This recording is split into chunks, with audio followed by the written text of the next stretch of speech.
नमस्कार बच्चों, मैं करण लर्न शेयर में आपका हार्दिक स्वागत करता हूं। आज हम पढ़ेंगे कक्षा 12 के इतिहास विषय के अध्याय 1 के बारे में, ईंटें, मनके और अस्थियां, यानी कि हड़प्पा सभ्यता के बारे में। हड़प्पा सभ्यता यानी कि भारतीयों का इतिहास, भारतीयों का जो इतिहास है उसकी शुरुआत जो मानी जाती है वो हड़प्पा सभ्यता से मानी जाती है। यानी हम लोगों का जो इतिहास है वो कब से शुरुआत है, यानी हमारे जो वंशज है वो कब के हैं, कब से उनकी उत्पत्ति हुई थी, उन सब के बारे में हम बात करेंगे। और वो किस में बताया जाता है? हड़प्पा सभ्यता के बारे में। अभी तक जो ज्ञात साक्ष्य है, जो भी जानकारी हम लोगों को उपलब्ध हुई है, उसके आधार पे हम ये कहते हैं कि जो हमारा जो इतिहास है उसकी शुरुआत है वो कहाँ से होती है? हड़प्पा सभ्यता से होती है। तो ये जो हड़प्पा सभ्यता है एक बहुत ही ज़्यादा इंटरेस्टिंग टॉपिक है, और आप लोग कॉपी पेन लेके बैठना और इस चैप्टर के जितने भी महत्वपूर्ण तथ्य हैं उन सबको हम लोग इसमें लिखेंगे। और आज के बाद मैं ये कहता हूँ, इस हड़प्पा सभ्यता में आपको किसी भी प्रकार की कोई तकलीफ नहीं होगी, किसी भी प्रकार का कोई डाउट नहीं रहेगा। और सभ्यताओं के बारे में जैसा कि आप लोगों ने मूवीज़ वगैरह में भी देखा होगा कि जो वो हॉलीवुड की मूवी है उसमें मम्मीज़ को दिखाया जाता है, तो वो है आपकी मिस्र की सभ्यता। और उसी प्रकार से एक होती है मेसोपोटामिया की सभ्यता। तो उसी से संबंधित, उन्हीं के समकालीन जो हमारी भारतीयों की, हमारी खुद की अपनी एक सभ्यता है, वो कौन सी है? हड़प्पा सभ्यता। उसके बारे में हम बात करेंगे, आज डिस्कस करेंगे। तो आप लोग कॉपी पेन लेके बैठना, उसमें जो भी मैं लिखूं उसको सब नोट करते चलना। और आज के बाद मेरी गारंटी है इसमें आपको किसी भी प्रकार की कोई तकलीफ नहीं आएगी। और हड़प्पा सभ्यता एक बहुत ही इंटरेस्टिंग टॉपिक है और इसको हम लोग मजे मजे में कंप्लीट करेंगे। तो शुरुआत करते हैं हड़प्पा सभ्यता के बारे में। तो किसी भी सभ्यता के बारे में जानने के लिए हम सबसे पहले उसका मानचित्र देखते हैं कि यानी मानचित्र के आधार पर हम कह सकते हैं कि उस सभ्यता का विस्तार कहाँ कहाँ तक हुआ था। जैसे हम लोग भारत के बारे में बात करें तो भारत का विस्तार कहाँ है, तो उसके लिए हम लोग क्या देखते हैं? मैप देखते हैं। आप लोगों से अगर कोई ग्लोब देके पूछता है कि इसमें भारत बताओ, भारत कहाँ है, तो भारत को देखने के लिए आप क्या देखोगे? भारत का मैप देखोगे, और मैप देख के आप ये कह दोगे ये रहा हमारा प्यारा भारत। तो उसी प्रकार से हम सबसे पहले जब हड़प्पा सभ्यता की शुरुआत करते हैं तो उसका मानचित्र से शुरुआत करते हैं कि हमारी जो हड़प्पा सभ्यता है वो कितनी विस्तृत सभ्यता थी, तो इसका फैलाव कहाँ कहाँ तक था उसके बारे में जान करें। इनके महत्वपूर्ण नगर थे वो कौन कौन से थे, यहाँ पे महत्वपूर्ण नदियाँ थी वो कौन कौन सी थी, उन सब के बारे में बात करते हैं। तो यहाँ के महत्वपूर्ण नगरों की बात करें तो मोहनजोदाड़ो, सूतकांगेडोर, बालाकोट, हड़प्पा, बनावली, कालीबंगा, ये सब क्या थे? हमारे महत्वपूर्ण नगर थे। और साथ ही नदियों की बात करें तो जो महत्वपूर्ण नदियाँ थी वो कौन सी थी? झेलम, चेनाब, रावी, सतलज, सिंधु, ये सब क्या थी? हमारी प्रमुख नदियाँ थी। इसके बाद करें कि यहाँ पे जो हमारी सिंधु नदी घाटी सभ्यता है या हड़प्पा सभ्यता है वो किसी महासागर से भी लगती थी, या और इसकी जो सीमाएं हैं वो कहाँ तक लगती थी।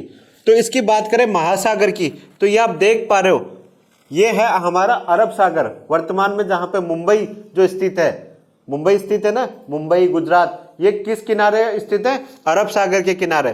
तो हमारी जो हड़प्पा सभ्यता थी वो भी किसके किनारे स्थित थी? अरब सागर के किनारे स्थित थी।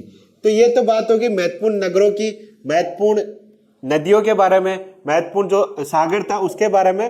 अब हम बात करते हैं जो भी हम लोगों को साक्ष्य मिले उसके आधार पर हम लोगों ने मानचित्र तो तैयार कर लिया। अब इस मानचित्र में जो अंतिम बिंदु है, यानी जो कॉर्नर पॉइंट्स होते हैं, उत्तरी बिंदु, दक्षिणी बिंदु और पश्चिमी बिंदु और पूर्वी बिंदु, वो कौन कौन से हैं उनके बारे में बात करते हैं।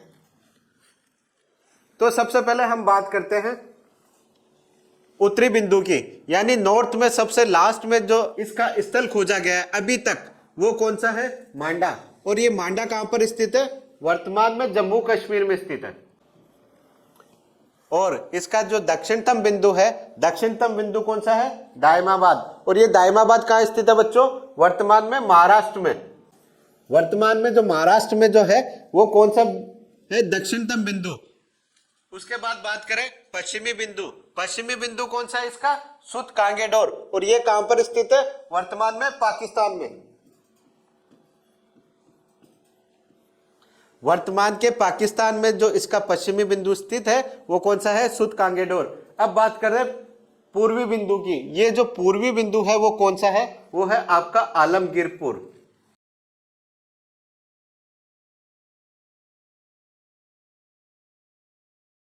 और ये आलमगीरपुर कहां पर है बच्चों? ये है वर्तमान भारत के यूपी राज्य में। तो ये है हड़प्पा सभ्यता के विस्तार के बारे में, इसके मानचित्र के बारे में कि हड़प्पा सभ्यता में कौन कौन सी प्रमुख नदियां थी, कौन कौन से प्रमुख नगर थे, कौन सा प्रमुख सागर था। और साथ ही हमने इसमें बात की कि उत्तरी बिंदु कौन सा है, दक्षिणतम बिंदु कौन सा है, पश्चिमतम बिंदु कौन सा है और पूर्वी बिंदु कौन सा है। तो ये जो आपके नोट्स है उनको आप नोट करते चले, इसको अपनी कॉपी में अच्छे से नोट कर लीजिए। और ये बहुत ही इंपॉर्टेंट टॉपिक है आपका। अब हम बात करते हैं हड़प्पा सभ्यता के कालखंड की, यानी जो हमारी हड़प्पा सभ्यता है उसकी शुरुआत कहां से हुई थी, कब हुई थी, ये जो सभ्यता है वो कितनी प्राचीन है, उसका एग्जैक्ट कोई टाइम पीरियड है या नहीं है। जैसे आप लोग हमारे बारे में बात करते हैं ना कि हमारा जन्म कब हुआ था, कि इस डेट को हमारा जन्म हुआ, इस डेट को डेथ हो गई, तो वो हमारा एक कालखंड हो गया। कोई भी पर्सन है उसका जब जन्म होता है उससे लेकर जब उसका डेथ हो जाती है तो वो क्या कहलाता है? कालखंड कहलाता है ना। तो उसी प्रकार से हमारी जो भारत की हड़प्पा सभ्यता है उसका कालखंड कौन सा है, कि इसका उद्भव कब हुआ और ये अस्तित्व इसका कब खत्म हुआ। तो जो उपलब्ध साक्ष्य है, उपलब्ध साक्ष्यों में जैसे आपके मोहरे हो जाती है, मनके हो जाते हैं, मृद भांड है, उन सब चीजों का एक क्या है कार्बन डेटिंग पद्धति के थ्रू अंदाजा लगाया जाता है वो कितने पुराने हैं। और उसी आधार पे वैज्ञानिकों ने भारत की जो हड़प्पा सभ्यता है उसका क्या है कालखंड निर्धारित किया है। और जो कालखंड है वो कितना है? 2600 ईसा पूर्व से लेकर 1900 ईसा पूर्व का समय। तो जो भी उपलब्ध साक्ष्य है उनके आधार पे बच्चों भारत की जो हड़प्पा सभ्यता है उसको कितना बताया गया है कालखंड? 2600 ईसा पूर्व से लेकर 1900 ईसा पूर्व। अब बात करते हैं बच्चों एक बहुत ही जरूरी टॉपिक है जिसमें आप लोग सब कंफ्यूज हो जाते हैं। और जनरली क्या है क्लास में बच्चे ये कहते हैं बार बार कि सर हिस्ट्री में सबसे ज्यादा प्रॉब्लम ये आती है डेट्स याद नहीं होती। और डेट्स याद भी हो जाती है तो ये जो पता नहीं चलता ईसा पूर्व ईस्वी आ जाता है, कभी ईसा पूर्व आ जाता है। तो ये क्या है, क्या दिक्कत है इनमें, क्या होता है ये ईसा पूर्व। तो बच्चों अपनी कॉपी पेन उठा के रखना और उसमें जो भी मैं नोट्स बता रहा हूँ वो नोट्स लिखना। और आज के बाद मेरी गारंटी है कि आपको इसमें कोई प्रॉब्लम नहीं आएगी कि ईसा पूर्व में अंतर क्या है, ईसा पूर्व और ईस्वी में क्या अंतर है। तो शुरू करें? तो चलो शुरू करते हैं हम ईसा पूर्व और ईस्वी में अंतर। तो सबसे पहले मैं आपको बताता हूं बच्चों, आप लोगों ने 10वीं तक मैथ पढ़ी है ना सबने? ऐसा तो कोई है नहीं जिसने मैथ नहीं पढ़ी होगी। आपने खुद की इच्छा नहीं होगी तो भी आपको मैथ पढ़ाई गई है ना? पढ़ते हैं, सब पढ़ते हैं। जबरदस्ती गवर्नमेंट पढ़ाती है कि मैथ तो पढ़नी पड़ेगी 10वीं तक तो। और उसी 10th तक आप लोगों ने मैथ में पढ़ा होगा स्केल के बारे में कि स्केल में 0 होता है, उसके एक तरफ नेगेटिव नंबर होता है, एक तरफ पॉजिटिव नंबर होता है। तो जो 0 है वो क्या है? उस स्केल का रेफरेंस पॉइंट है, यानी संदर्भ बिंदु है। तो उसी प्रकार से हम लोग जब ईसा पूर्व और ईस्वी में अंतर करते हैं तो एक क्या लेते हैं? संदर्भ बिंदु, यानी 0 लेते हैं। और वो 0 यहाँ पे क्या है? ईसा मसीह। ठीक है, वो क्या है? ईसा मसीह, यानी ईसा मसीह के जन्म का समय, जीसस क्राइस्ट के जन्म का समय जो है वो क्या है? यहाँ पे 0 है, वो संदर्भ बिंदु है। और इससे इस तरफ का नंबर नेगेटिव, इधर पॉजिटिव। तो उस 0 के बारे में बात करें तो इधर क्या है? ईसा पूर्व, यानी ईसा मसीह के जन्म के पहले का समय। पूर्व आ गया नहीं तो पहले होता ना, पूर्व का मतलब पहले। तो ईसा मसीह के पहले का समय वो क्या कहलाएगा? ईसा पूर्व। और ईसा मसीह के जन्म के समय से जो समय शुरू होता है वो क्या कहलाता है? ईस्वी सन। ठीक है बच्चों, अब इसमें बात करें ईसा पूर्व में और क्या होता है। तो ईसा पूर्व को हम 2 प्रकार से लिख सकते हैं, BC यानी बिफोर क्राइस्ट, या BCE यानी before common era. Isa Masih के जन्म के पहले का जो समय है उसको ईसा पूर्व कहा जाता है, और इसको दो प्रकार से लिख सकते हैं, बीसी यानी बिफोर क्राइस्ट या बीसीई यानी बिफोर कॉमन एरा। अब बात करते हैं ईसा मसीह के, यानी हमारा जो जीरो शुरू हुआ है उससे समय से, यानी ईसा मसीह के जन्म के समय से जो समय शुरू होता है उसको ईस्वी कहते हैं, और उसको भी इंग्लिश में दो तरीके से लिखा जाता है, एडी यानी एनो डोमिनी या सीई यानी कॉमन एरा। ठीक है बच्चों, तो मेरे को लगता है ये अंतर जो है वो आपको समझ में आ गया होगा। आप पीछे जाओ अपनी 10th की क्लास में, स्केलिंग पढ़ी है, एक तरफ नेगेटिव एक तरफ पॉजिटिव, बीच में जीरो। तो यहाँ पे जो जीरो क्या है वो है आपका ईसा मसीह का जन्म का समय। तो जो ईसा मसीह के जन्म का समय है उससे पहले का जो समय ईसा पूर्व, और ईसा मसीह के जन्म के समय से जो समय है वो क्या हो जाएगा, ईसवी समय। अब हम बात करते हैं अपनी हड़प्पा सभ्यता के बारे में।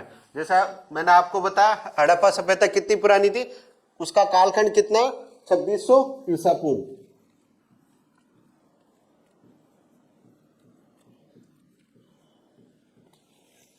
हमारी जो हड़प्पा सभ्यता है वो कहां से शुरू हुई थी, 2600 ईसा पूर्व से लेकर 1900 ईसा पूर्व तक। तो क्या बच्चों हमारी हड़प्पा सभ्यता केवल 2600 साल पुरानी है, ऐसा है क्या? या आप लोगों ने जब स्केलिंग पढ़ी होगी तो उसमें जीरो देखा था, तो नेगेटिव नंबर में जितने भी पॉजिटिव नंबर हैं उन सबको हम जोड़ते हैं। तो उसी प्रकार से जब हमें एग्जैक्ट समय निकालना होता है कि कोई भी वस्तु जो ईसा पूर्व की है वो कितनी पुरानी है, तो उसमें ईसवी सन का जितना भी समय व्यतीत हो चुका है उसको हम जोड़ देते हैं। तो जैसे हम बात करें हमारी हड़प्पा सभ्यता की वो कितनी पुरानी है, तो अभी कौन सा समय चल रहा है, 2023 चल रहा ना, और वो कौन सा है, ईस्वी का। तो ये इधर नेगेटिव नंबर था और ये पॉजिटिव नंबर है, तो नेगेटिव पॉजिटिव को क्या करेंगे, दोनों को जोड़ देंगे तो हमारा टाइम क्या आ जाएगा, बिल्कुल एग्जैक्ट टाइम आ जाएगा। कितना आएगा, हड़प्पा सभ्यता जो है वो कितनी पुरानी है, 4500 साल पुरानी है। तो हम लोगों का जो इतिहास है वो कितना पुराना है, लगभग 4500 साल पुराना है। तो बच्चों ये है ईसा पूर्व और ईस्वी में अंतर, तो ये आप नोट करो, और इसमें मेरे को नहीं लगता अब आप लोगों को किसी प्रकार का कोई डाउट आएगा। तो लिख लिया आपने। तो ये देखा आपने अपनी जो भारत की जो हड़प्पा सभ्यता है वो कितने साल पुरानी है, और ये जो ईसा पूर्व और ईस्वी में क्या अंतर है वो क्लियर हो गया होगा, और मेरे को नहीं लगता कि आज के बाद आपको इसमें कोई प्रॉब्लम आएगी। तो अब आगे बढ़ते हैं हम वापस अपने हड़प्पा सभ्यता के बारे में, कि जो हड़प्पा सभ्यता है यानी अपनी भारतीयों की जो सभ्यता है, सबसे प्राचीन सभ्यता है, उसमें पहला जो नगर खोजा गया था वो कौन सा था। चलो बात करते हैं सबसे पहले अपन हड़प्पा नगर के बारे में। तो जो हड़प्पा नगर है उसकी खोज हुई थी 1921 में, और खोज करने वाले कौन थे, दयाराम साहनी। अब देखो बच्चों होता क्या है, ये नगर जो है वो किस प्रकार से खोजे जाते हैं, या पूरा महत्व की जो वस्तु है उनको किस प्रकार से संरक्षित रखा जाता है। भारत में एक विभाग है जिसका नाम है भारतीय पुरातत्व सर्वेक्षण। क्या नाम है उस विभाग का, पुरातात्विक सर्वेक्षण। इस विभाग का नाम है भारतीय पुरातात्विक सर्वेक्षण, और इस विभाग का काम यह है कि भारत में अलग अलग जगह पे जो पुरामहत्व की वस्तुएं हैं उन्हें खोजे, उन्हें संरक्षित रखे। तो बात है 1921 की, उस समय इसके जो महानिदेशक थे वो थे सर जॉन मार्शल।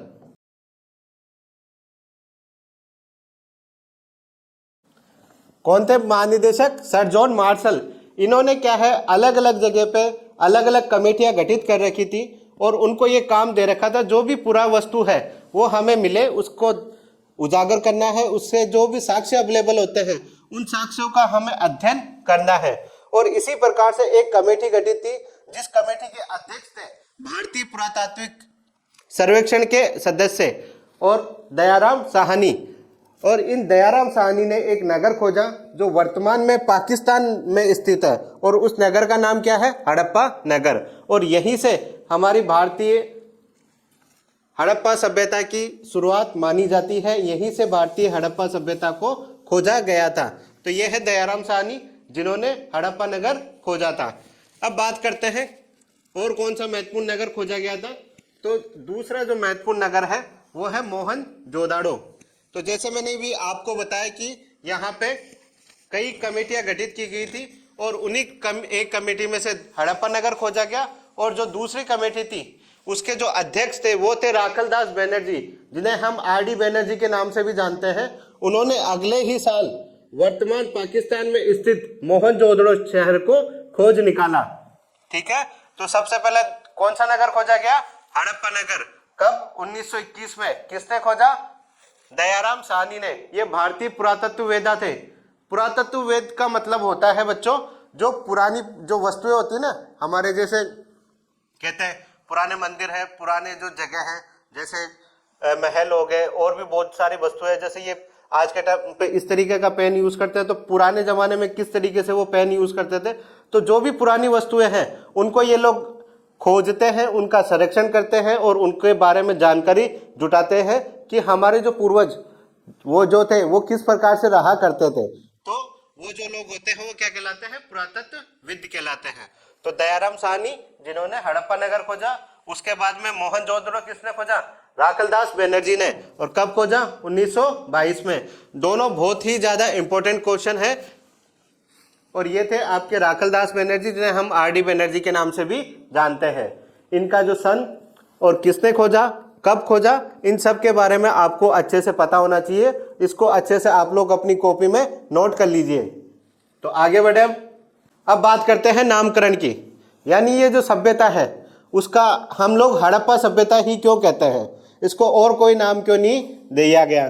तो जैसा अभी मैंने आपको बताया थोड़ी देर पहले पिछली स्लाइड में कि जो हड़प्पा नगर सबसे पहले खोजा गया था, और उसी आधार पे इस सभ्यता का जो नामकरण क्या कर दिया गया?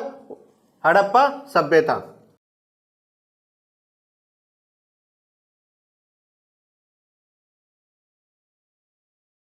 प्रथम नगर क्या खोजा गया था? हड़प्पा।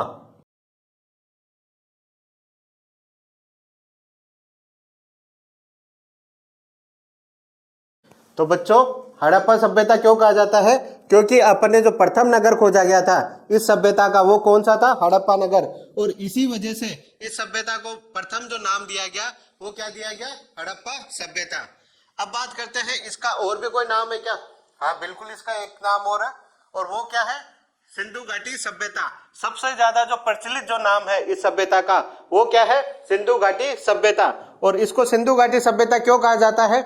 उसके पीछे वजह यह है कि जैसे हड़प्पा, मोहनजोदड़ो और भी बहुत सारे शहर खोजे गए थे। जैसे मैंने आपको मानचित्र में बताया था, बनवाली, लोथल, इस प्रकार से काफी नगर खोजे गए थे। तो जो नगर खोजे गए थे उनमें एक प्रमुख चीज देखी गई, एक कॉमन चीज देखी गई। और वो कॉमन चीज क्या थी कि ज्यादातर जो नगर थे वो कहाँ स्थित थे? सिंधु नदी तंत्र के आसपास स्थित थे। सिंधु नदी तंत्र, नदी तंत्र का मतलब होता है एक मुख्य नदी और उसकी सहायक नदियां जितने क्षेत्र को अपवाहित करती है उसे हम नदी तंत्र के नाम से जानते हैं। तो यहाँ पे जो नदी तंत्र है वो कौन सा है? सिंधु नदी तंत्र। तो इसमें सिंधु हो जाती है आपकी मुख्य नदी, और इसकी जो सहायक नदियां हैं उनमें है झेलम, चेनाब, व्यास, रावी, सतलज। ठीक है, तो इस प्रकार से जो 6 नदियां हैं वो मिलके एक तंत्र बनाती है जिससे हम सिंधु नदी तंत्र कहते हैं। और ज्यादातर जो स्थल खोजे गए वो आपको कहाँ पे मिले? सिंधु नदी तंत्र के आसपास मिले। मैंने अभी आपको बताया था ना मानचित्र में, सतलज, रावी, व्यास, झेलम, चिनाब, और उसी के आसपास में सारे नगर खोजे गए थे। तो उसी वजह से इसका जो सबसे प्रचलित जो नाम है वो क्या रखा गया? सिंधु घाटी सभ्यता।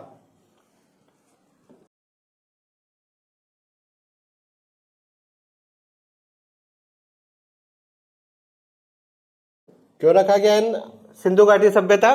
क्योंकि अधिकांश स्थल सिंधु नदी तंत्र के आसपास मिले थे। ठीक है बच्चों, तो 2 नाम है, पहला है हड़प्पा सभ्यता, दूसरा सिंधु घाटी सभ्यता। हड़प्पा सभ्यता क्यों? क्योंकि पहला नगर कौन सा खोजा गया? हड़प्पा नगर। उसके बाद में अधिकांश नगर सिंधु नदी तंत्र के आसपास मिले, इस वजह से क्या दिया गया? सिंधु घाटी सभ्यता। ठीक है बच्चों, आया समझ में आपको? आगे बढ़ते हैं। अब बात करते हैं हम निर्वाह के तरीके। निर्वाह के तरीकों का मतलब होता है कि वहाँ के जो लोग हैं वो किस प्रकार से खान पान खाया करते थे, किस प्रकार से वो रहन सहन था, किस प्रकार से वो यातायात के साधनों का प्रयोग करते थे, और भी जो किस प्रकार के जो जानवर हैं वो पालते थे। इन सब के बारे में हम जानेंगे निर्वाह के तरीकों में। तो उपलब्ध साक्ष्यों के आधार पे हम सबसे पहले बात करते हैं कि हमें यहाँ से कौन कौन से अनाज के दाने मिले थे। तो यहाँ पे जो अनाज के दानों की बात करें तो हमें मिले थे गेहूं, जौ, दाल, सफेद चना, चावल, तिल और बाजरा। अनाज में कौन कौन से मिले हमें, ये हमें वहां से साक्ष्य उपलब्ध हुए थे, उनके आधार पे बताया है कि हड़प्पा के लोग यानी हमारे जो पूर्वज हैं वो कौन कौन से अनाज खाते थे उनके बारे में। अब बात करते हैं कि हमारे जो पूर्वज थे वो जानवर कौन कौन से रखा करते थे, और जानवरों का पता कैसे लगाएंगे कि वो जानवर अभी जी थोड़ी रहे, नहीं जी रहे ना। तो जब इंसान ही नहीं जी रहे तो जानवर कैसे जिएंगे। तो हमें पता लगाने के लिए क्या है कि वहां से हमें किन किन जानवरों की अस्थियां मिली है। तो जो जानवरों की अस्थियां मिली है उनको हमने दो कैटेगरी में डिवाइड किया है। एक है आपकी पालतू जानवर और दूसरे है जंगली जानवर।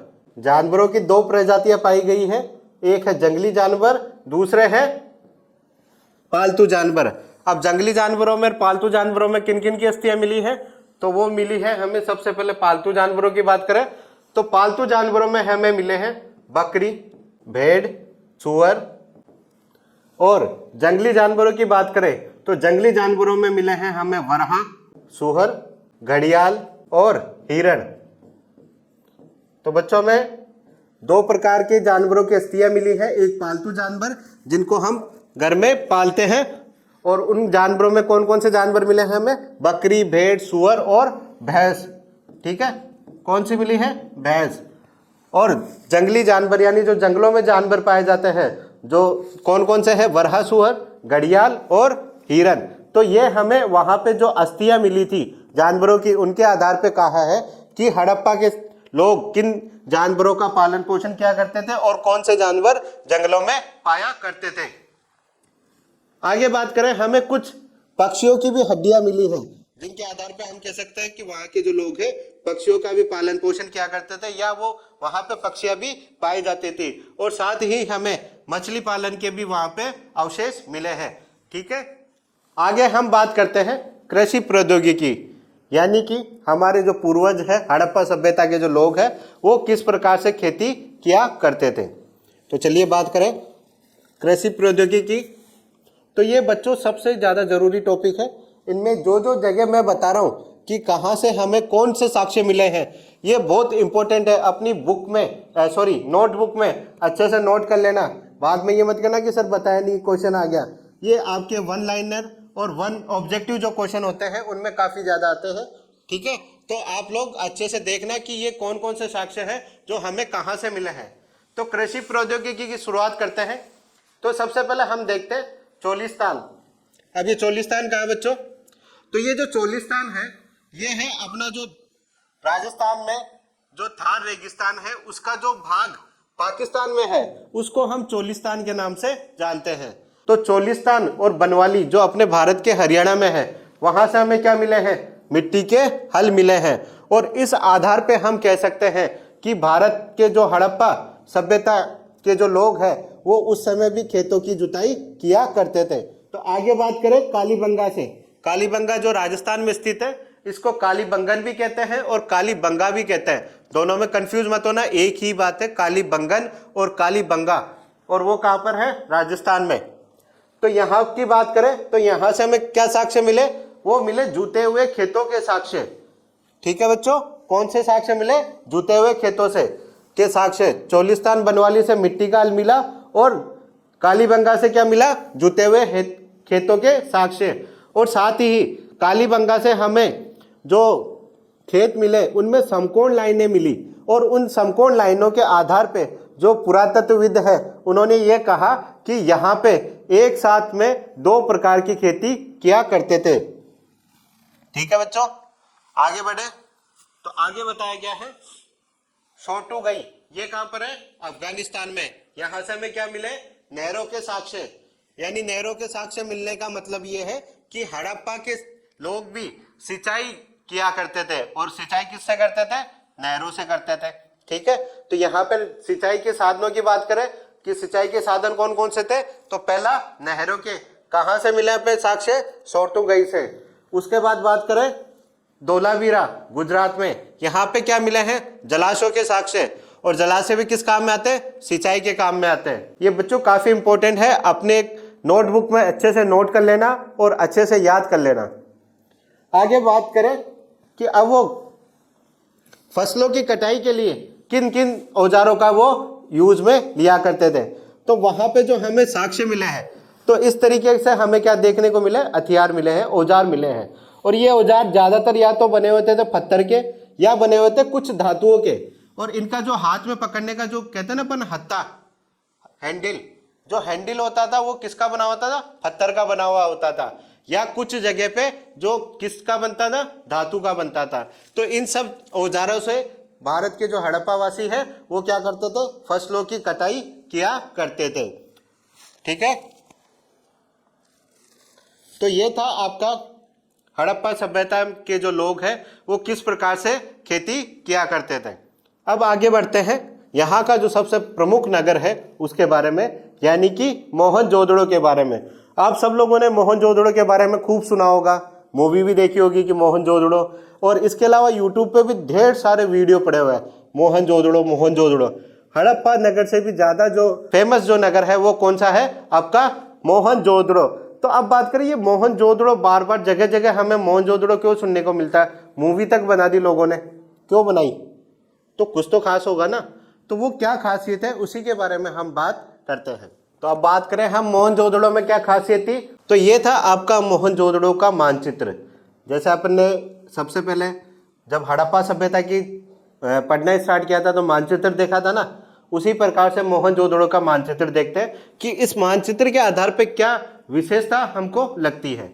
इस मानचित्र के आधार पे हम ये कह सकते हैं कि जो मोहनजोदड़ो जो है वो दो भागों में बटा हुआ था। दो भागों में, एक ये ऊपर वाला, एक नीचे। तो इस वाले को कहा जाता था दुर्ग, और ये वाला जो शहर है वो कहलाता था निचला शहर। निचला शहर। ऐसा क्यों? ऐसा इस वजह से ये वाला जो भाग है मोहनजोदड़ो का, ये अपने स्थान से काफी ऊपर ऊंचाई पे बना हुआ था। जैसे आप लोगों ने दुर्ग देखे होंगे, किले देखे होंगे, ज्यादातर पहाड़ों पे बने हुए हैं। तो पहाड़ों पे कैसे कि ऊंचाई के आधार पे बने हुए हैं, तो उसी तरीके से यहाँ पे मोहनजोदड़ो में भी जो बनाया गया था, तो उसमें ये दुर्ग वाला जो हिस्सा है ना, अपने जो कहते हैं, जो नींव कहते हैं, नींव से ये काफी ऊंचाई में बना हुआ था, इसको काफी ऊपर बनाया गया था। ठीक है, ये ऊपर उठा हुआ भाग था। और ये जो निचला शहर है, जैसे नाम से पता चल रहा है निचला शहर यानी नीचे की ओर, ये ढलान की ओर था, और ये जो था ऊपर की ओर था, अपने निम्न स्थान से ऊपर की तरफ उठा हुआ था। और इसमें जो रहने वाले जो लोग थे वो शासक वर्ग और उससे संबंधित लोग हुआ करते थे। और इसमें बात करें तो जो भी आम जनता है और भी जो सेवक वगैरह जो होते हैं और भी जो नागरिक होते हैं, आम नागरिक जो भी है, वो सब इसमें रहा करते थे। ठीक है बच्चों, आगे हम बात करते हैं कि मोहनजोदड़ो का जो निचला शहर है उसकी क्या खासियत थी। कि मोहनजोदड़ो के बारे में हम लोग बहुत ज्यादा पढ़ते हैं कि मोहनजोदड़ो की स्थापत्य कला यानी आर्किटेक्चर बहुत ही ज्यादा फेमस था। तो वो फेमस क्यों था, उनमें क्या खासियत थी, उसके बारे में बात करें तो जो निचला शहर है उसकी बात कर रहे हैं हम लोग कि इसमें क्या क्या खासियत थी। तो सबसे पहले बात करें तो यहाँ की सड़कों की, सड़कों और गलियों को लगभग एक ग्रिड पद्धति में बनाया गया था और सड़कें एक दूसरे को समकोण पे काटती थी। तो बच्चों जो यहाँ की जो सड़कें थी और गलियां वो कैसी थी, ग्रिड पद्धति। ग्रिड पद्धति का मतलब होता है कि उसके चारों ओर एक समकोण पे ये लोग काटते थे, जैसे इस तरीके से आजकल जैसे चौराहे बोलते हैं ना, उस तरीके से ये। तो ये क्या बन गया, एक आपका ग्रिड बन गया। और इस तरीके से ग्रिड में ये नालियां और सड़कें एक दूसरे को काटती थी। और क्या खासियत थी मोहनजोदड़ो की, सबसे पहले यहाँ पे कोई भी बस्ती बसाई जाती थी तो उसमें सबसे पहले क्या बनाई जाती थी, नालियों का निर्माण किया जाता था। मकान बाद में बनते थे, पहले क्या बनाई जाती थी, नालियां बनाई जाती थी, उसके बाद में मकान बनना स्टार्ट होते थे। उसके बाद और क्या खासियत थी, इसके अगल बगल में आवासों का निर्माण किया जाता था। जैसे पहले नालियां बना दी गई, ये यहाँ पे नालियां बना दी गई और इसके इस तरफ बाद में फिर क्या किया जाता था, मकानों का निर्माण किया जाता था। और क्या खासियत थी, घरों से जल निकासी के लिए घर की कम से कम एक दीवार गली से सटे होना आवश्यक होता था। जैसे ये गली है, ये नाली बनाई हुई है गली के पास में, और यहाँ पे आप लोग मकान बना रहे हो, तो मकान बना रहे हो तो जो मकान में पानी जो यूज करते हो, घर का जो पानी है नहाने धोने के लिए, खाना बनाने करने के लिए, और भी जो भी घरेलू काम होते हैं, उन सब काम के लिए जो पानी जो वेस्ट जाता है जिसको हम नालियों में छोड़ते हैं, तो नालियों में छोड़ने के लिए कम से कम एक क्या होना चाहिए था, पाइप लगा होना चाहिए था, इसके साथ जुड़ा हुआ होना चाहिए था। और खासियत की बात करें कि यानी कि जो यहाँ पे जो मकान बनाए जाते थे उनमें किन बातों का ध्यान रखा जाता था। अभी हमने बात करी नालों की, यानी पहले गलियों की बात कर ली, पहले गलियां बनाई जाएगी, उस पर नालियां बनाई जाएगी, नालियों के बाद में मकान बनाए जाएंगे। तो यहाँ पे अब जब मकान की बात करें, गृह स्थापत्य की बात करें, तो ये एक वहाँ पे जो बने हुए मकान था उसका एक चित्र है। तो उसके आधार पर हम बात करेंगे कि यहाँ पे जो मकान है वो किस तरीके से बनाए जाते थे। तो सबसे पहले हम बात करें, घर एक आंगन पर केंद्रित थे जिसके चारों ओर कमरे बने हुए थे। आंगन का मतलब होता है होल, जिसको आज के टाइम पे हम लोग होल कहते हैं ना, तो उसी प्रकार से यहाँ पे भी क्या होता था कि सबसे पहले जो होल बनाया जाता था, होल के चारों ओर कमरे बनाए जाते थे। और जैसे होल आज के टाइम पे एक्टिविटीज का जो काम है, क्या क्या एक्टिविटीज होती है, वही काम पहले के टाइम पे भी होता था। आंगन में खाना पकाने का काम, कताई करने का काम, कताई का मतलब होता है कि जो कपड़े वगैरह सिलाई बुनाई का काम करते हैं ना, उस तरीके से कटाई का काम करते थे। और जो लेडीज है फ्री होके बातचीत भी कर लिया करती थी यहाँ पे बैठ के। ठीक है, आगे बात करें और क्या थी यहाँ की स्पेशल चीज, भूमि तल पे बनी दीवारों में खिड़कियां नहीं थी। जो भी ग्राउंड फ्लोर, भूमि तल का मतलब होता है ग्राउंड फ्लोर, जो भी दीवार बनाई जाती थी ग्राउंड फ्लोर पे, वहां पे किसी भी प्रकार का कोई दीवारों में खिड़कियां नहीं बनाई जाती थी। ठीक है, तो यहाँ पे ग्राउंड फ्लोर पे एक भी खिड़की नहीं मिलेगी। एक और इम्पोर्टेंट बात, यहाँ का जो मेन गेट होता था यानी मुख्य द्वार जो होता था, उसमें आंतरिक भाग अथवा आंगन का सीधा अवलोकन नहीं होता था। यानी जो अपन आंगन की बात कर रहे हैं ना, आंगन में हम लोग बैठ के जो खाना खाना, खाना पकाना, कटाई करना, ये जो सब एक्टिविटी किया करते थे, उसी तरीके से तो उसका जो मेन गेट है उसका डायरेक्ट व्यू नहीं मिलता था। ठीक है, ये थी यहाँ की गृह स्थापत्य से संबंधित महत्वपूर्ण जानकारी। और क्या थी, हर घर का ईंटों के फर्श से बना एक अपना स्नान घर होता था। एक स्नान घर यानी बाथरूम होता था, और बाथरूम किससे बना हुआ होता था, ईंटों का। जो फर्श जो होता था वो किसका बना हुआ होता था, ईंटों का बना हुआ होता था। और बात करें क्या था यहाँ पे, ऊपर जाने के लिए यानी छत पे जाने के लिए क्या यूज में लेते हैं हम लोग, सीढ़ियां। तो यहाँ पे भी क्या लिया जाता था, कुछ घरों में दूसरे तल या छत पे जाने के लिए बनाई गई सीढ़ियों के अवशेष भी हमें मिले हैं, कि हम लोग ये कह सकते हैं कि वहां पे हो सकता है सेकंड फ्लोर पे भी कोई ना कोई मकान बनाए होंगे, या सेकंड फ्लोर पे नहीं तो वहां पे ऊपर छत पे जाने के लिए सीढ़ियों का प्रयोग किया जाता था, जैसा आजकल करते हैं ना, सेम उसी तरीके से। इसके अलावा हमें वहां से कुओं के साक्ष्य मिले हैं, और कुएं कितने मिले, लगभग 700 कुओं के साक्ष्य मिले हैं। वहां पे लगभग हर घर में एक कुआं होता था, और कुएं का वो लोग प्रयोग इस प्रकार से करते थे कि उस कुएं को घर के मेन गेट से एंटर करते ही बनाते थे। और उससे ऐसा होता था कि जो बाहर से जो आ रहा है राहगीर जिसे हम कहते हैं, पैसेंजर जिसे हम कहते हैं, वो पैसेंजर आता, वहां से पानी पीता और वापस चला जाता। उसको ना तो अंदर का जो एंट्रेंस है वो पता चल पाता, ना वो देख पाता कि अंदर किस तरीके से मकान बने हुए हैं, किस तरीके से लोग रहते हैं, ये सब उसको जानकारी प्राप्त नहीं हो पाती। ठीक है, तो अनुमान के आधार पर यह कहा जा सकता है मोहनजोदड़ो से हमें लगभग 700 कुएं मिले हैं।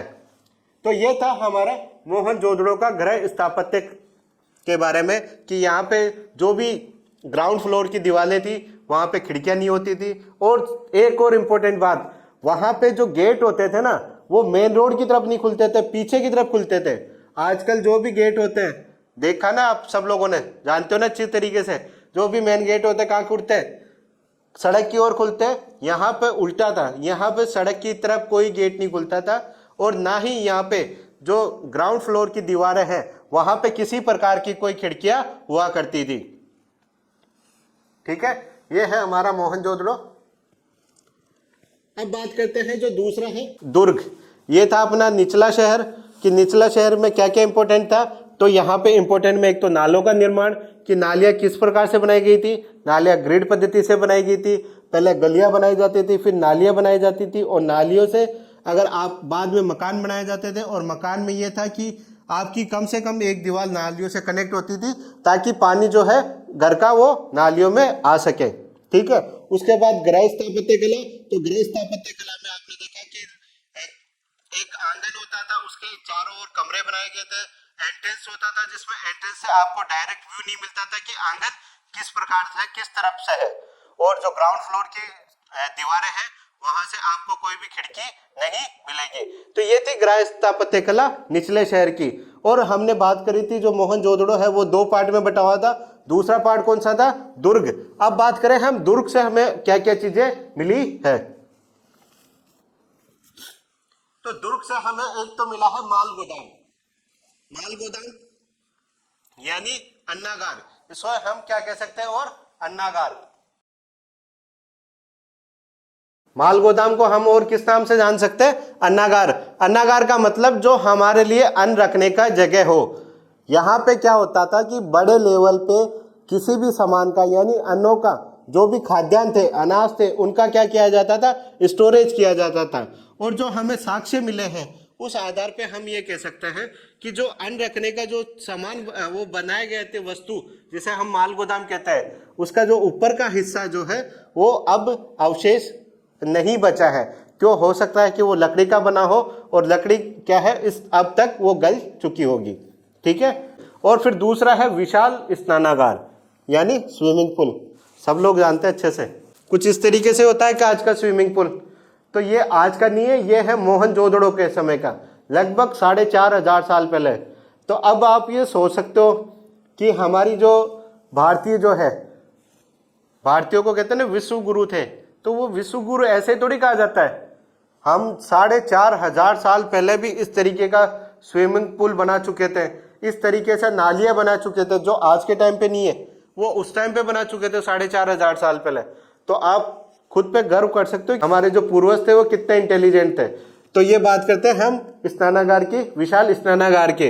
इसमें उत्तर और दक्षिण की तरफ सीढ़ियां होती थी, ऊपर जाने के लिए और नीचे इसमें आने के लिए।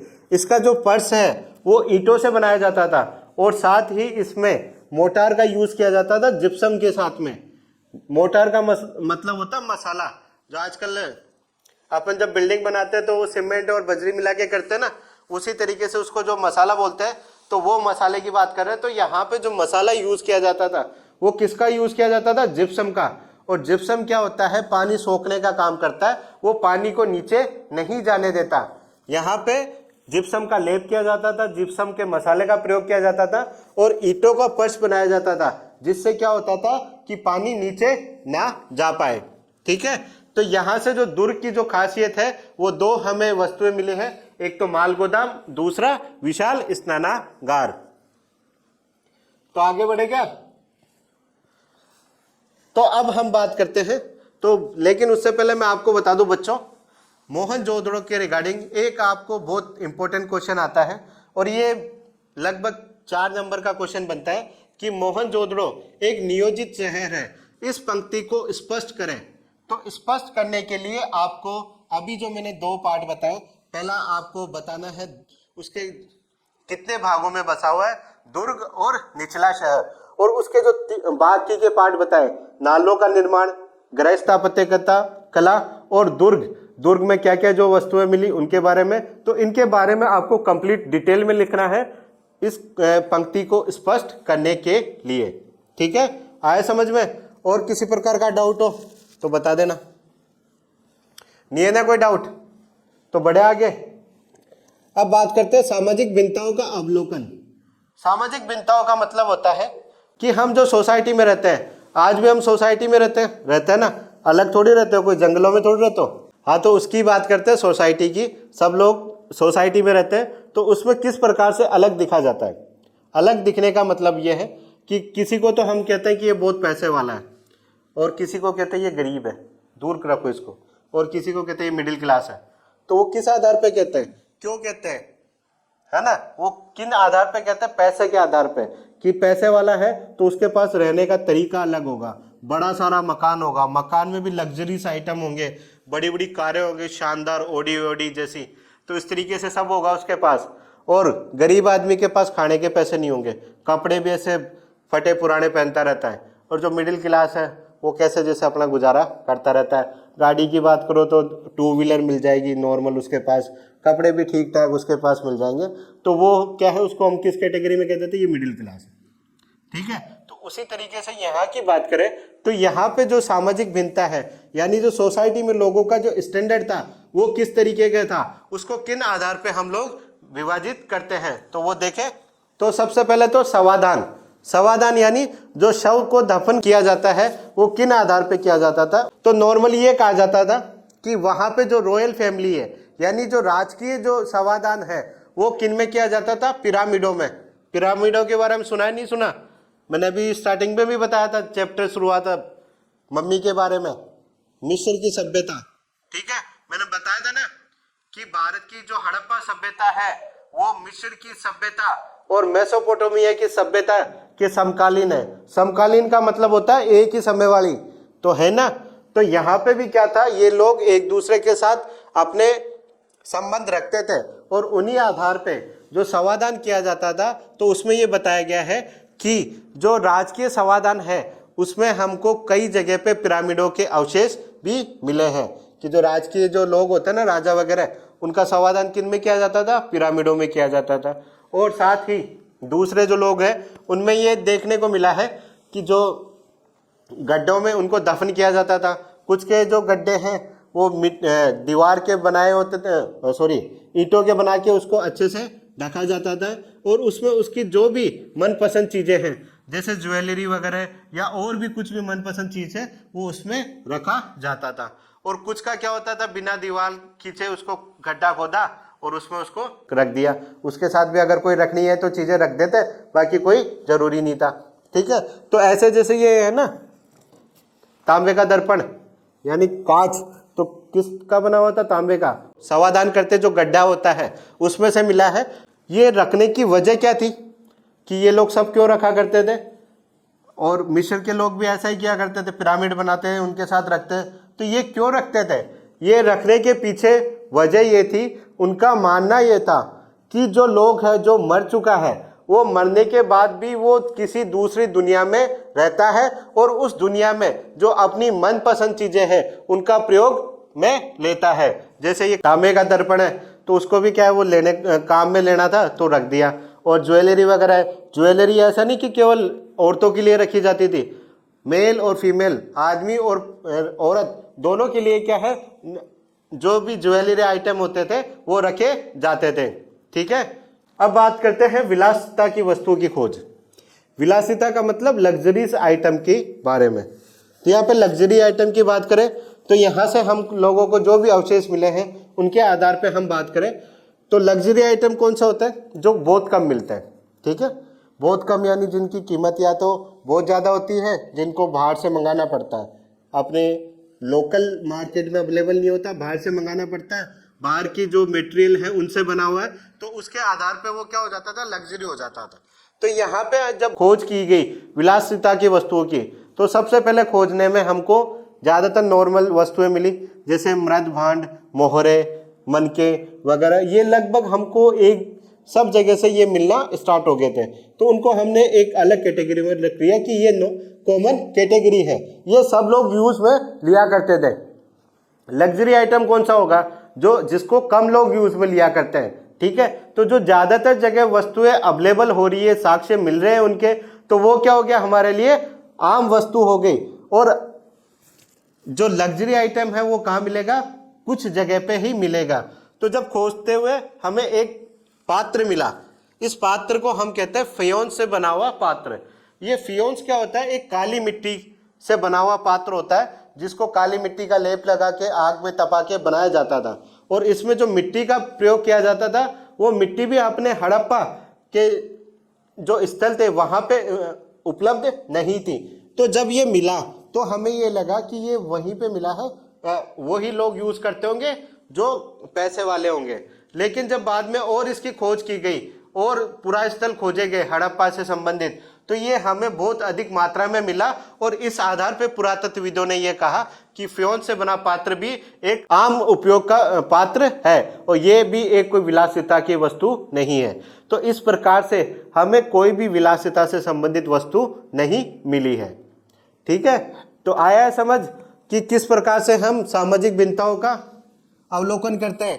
पहला समाधान के आधार पे, यानी जो शव है उसको किस तरीके से दफन किया जाता है। दूसरा विलासिता की वस्तुओं के आधार पे। तो अब आगे बढ़ते बच्चों, शिल्प उत्पादन के विषय में जानकारी, यानी कि जो हड़प्पा सभ्यता के लोग, सिंधु घाटी सभ्यता के लोग किस प्रकार से शिल्प उत्पादन किया करते थे, कौन कौन से वस्तुएं वो लोग बनाया करते थे।